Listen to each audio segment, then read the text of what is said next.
अरे तैयार हो जाओ, ज़माने का पुकारा है।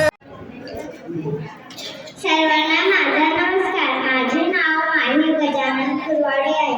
आज धुलिवंदनचा कार्यक्रम आपण साजरा करत आहोत. त्यानिमित्त तुम्हा सर्वांना धुलिवंदनच्या हार्दिक शुभेच्छा. एवढे म्हणून मी माझे 2 शब्द होते. जय हिंद, जय भारत.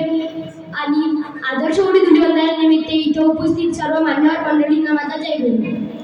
मंडळी, माझ्या भाषणाचा विषय आदर्श होळी धुलिवंदनाचे. माझ्या भाषणाचा विषय भावी पिढी वाचवण्यासाठी आदर्श होळी धुलिवंदनाचे महत्त्व.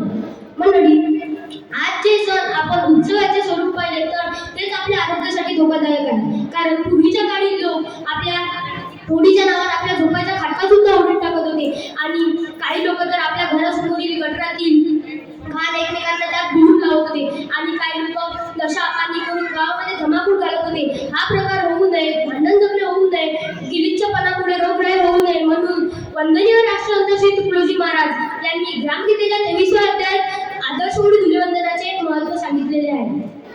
मंडळी, आपल्या परिसरातील केर कचरा झाडझूड करून पेटवणे हे सुद्धा होळीचे रूप राहू शकते. कारण त्याने पर्यायाने आपल्या घरापाशी व गावातही स्वच्छता राहते असं महाराजांचं म्हणणं होतं. मंडळी, आजकाल आपल्या चेहऱ्याला अंगाला जो रंग लावला जातो तो सुद्धा विषारी असतो. त्यामध्ये सुद्धा केमिकल वापरलेले जाते. असा रंग खेळताना कोणाला अपाय होऊ